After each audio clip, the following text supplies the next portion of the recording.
My name is Koen. I want to welcome you to today's principle. Today I want to talk a little bit about this concept of race. It's very clear that these racial distinctions are not based in biology at all.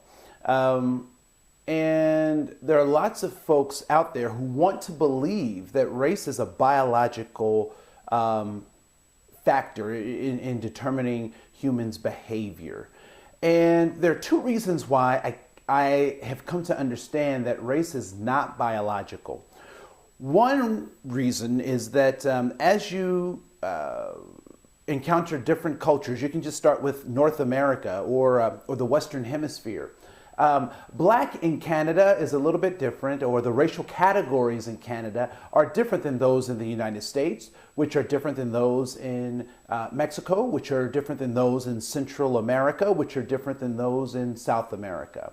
And so if race is this universal genetic marker that determines either humans' behaviors or what they're capable of, or the kind of people they are, one would believe that even if we just stuck with the Western Hemisphere, that there should be some uniformity in this declaration of race. And so that's one of the things that I think is problematic. Another thing that I think is problematic, and I've had discussions and folks have tried to persuade me differently, but I'm having a very difficult time understanding how the theory of evolution gets applied to human beings, and how that is not the center or the core of modern day racism. It's clear that in the ancient world that people actually saw the differences in physical appearances. So I'm not suggesting that people did not notice that there were physical differences between people, because it's clear that they did see that. We can see different tonalities, we can see different facial features as we look at artifacts from antiquity. So it's very clear that they saw those differences, but I don't believe that they necessarily categorize those particular differences as being a different racial group, or having values associated to what the appearances of those differences might be. So that brings us back to Darwinian theories about evolution. And so there are a couple of pieces that actually are problematic about that for me. One of which is that every time that I see the spectrum of evolution, and you know, part of this is a joke, part of it is a bit sarcasm, part of it is certainly the truth. But I never see people like myself at the finished end of this evolutionary process. I never see brown people at the end of the evolutionary process. Typically, I see brown people, black people, natives, I see them a little towards the middle, if not towards the higher end, but never as the completed and finished product. And so I would offer that that subconsciously, and for some folks very consciously, is problematic. And so I understand that human beings are not necessarily finished products, that there are ways that we're learning to adapt to our environments. There are ways in which we're changing our environments to, in some ways, suit us. But I find that Darwinian theory problematic, because people have used that for evil. You certainly can use it for good, but more often than not, it's been used as a tool for evil. And so, you know, I'm suggesting that these are things that are not race.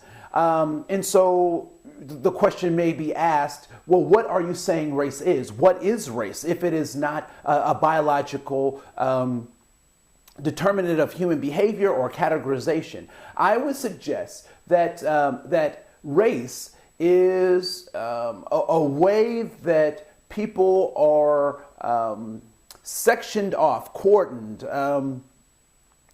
off to benefit an economic system. That race's primary objective is to quantify the value of a human life. It is my belief that race is used as a tool to determine who gets resources and who doesn't. And how much of a resource do they have access to? Do they have quality education? Do they have high standards? I think race plays a tremendous part in how that happens. And so I believe that race becomes the basis for an economic system. So some folks will argue with me and say, Andre, you're being very pessimistic. Don't you know everybody has free access to schools, to education, and that education will set you free. And I don't deny that education will set you free, but we're all not getting the same or quality education.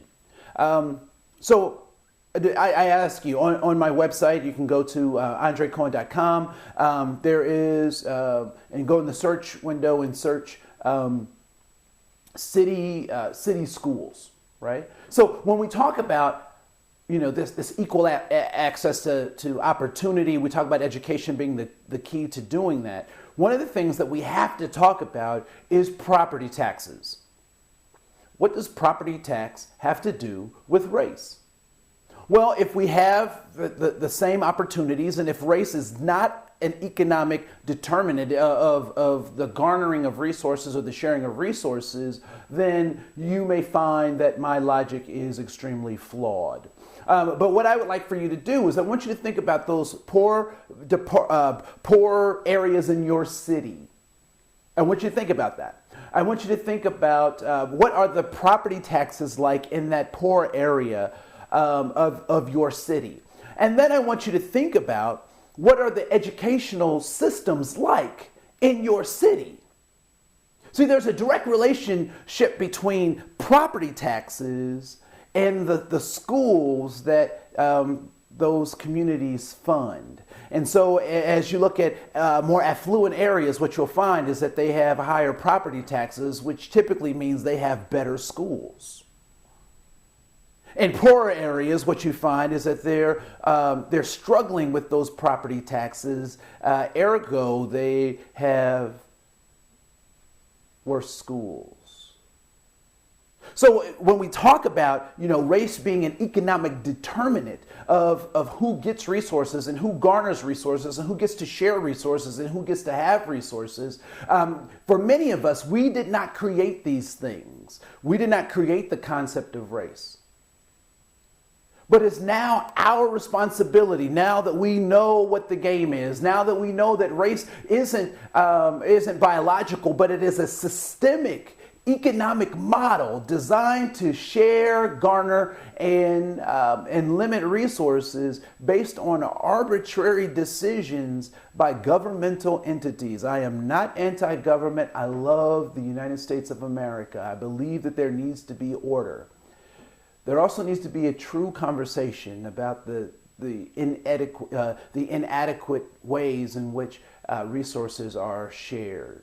I'm not talking about a redistribution of wealth, but what I am talking about is let's tell the truth about the access that people have to goods, jobs, services, and money. Because until we start having the conversation about the truth about those things, we will continue to find ourselves in the quagmire and the mess that we're in. And so what I would suggest is that those of you who have means, make sure that you use your means to the betterment of everyone. And those without means, use your means, your influence to create a better life for yourself and for those around you, because we're all in this together. We're all in this together. And that, my friend, is today's principle.